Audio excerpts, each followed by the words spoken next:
വന്നിട്ടുള്ളത് ഒരു കൊച്ചു കഥയുമായിട്ടാണ്. ബഹുമാനപ്പെട്ട ഉസ്താദുമാരെ, ഉമ്മമാരെ, ഉപ്പമാരെ, കൊച്ചു കൂട്ടുകാരെ, അസ്സലാമു അലൈക്കും.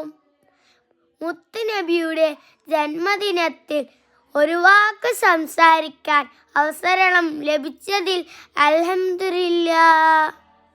മുത്തുനബിക്ക് എല്ലാവരെയും ഒത്തിരി ഇഷ്ടമാണ്, പ്രത്യേകിച്ച് കുട്ടികളെ. ഒരിക്കൽ നബി ഒരു സ്വഹാബിയുടെ വീട്ടിൽ പോയതായിരുന്നു. ആ സ്വഹാബിക്ക് ഒരു കൊച്ചു കുഞ്ഞുണ്ടായിരുന്നു. ആ കുഞ്ഞിനെ കണ്ട ഉടനെ നബി കോരിയെടുത്തൊരു ഉമ്മ കൊടുത്തു. അപ്പോൾ ആ സ്വഹാബി അത്ഭുതത്തോടെ ചോദിച്ചു, നബിയെ, അങ്ങന്റെ മകനെ ഉമ്മ വച്ചോ? ഞാൻ ഇന്നുവരെ അവനെ ഉമ്മ വച്ചിട്ടില്ല.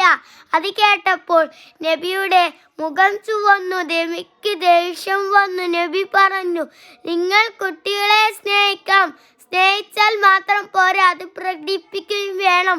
കുട്ടികളെ സ്നേഹിക്കണം, തലോടണം, അവരോടൊപ്പം കളിക്കുകയും വേണം. ഇന്ന് തിരക്കേറിയ ജന്മദിനത്തിൽ ആർക്കും കുട്ടികളോടൊപ്പം കളിക്കാൻ സമയമില്ല. ഞാൻ നിങ്ങളോട് പറയട്ടെ, കുറച്ചെങ്കിലും കുട്ടികളോടൊപ്പം കളിക്കാൻ സമയം കണ്ടെത്തൂ. അത് നമ്മുടെ മുത്തുനബിക്ക് ഒത്തിരി ഇഷ്ടമാണ്. ഇത്രയും പറഞ്ഞ് ഞാൻ എൻ്റെ കൊച്ചു കഥ ഇവിടെ അവസാനിപ്പിക്കുകയാണ്. അസ്സലാമു അലൈക്കും.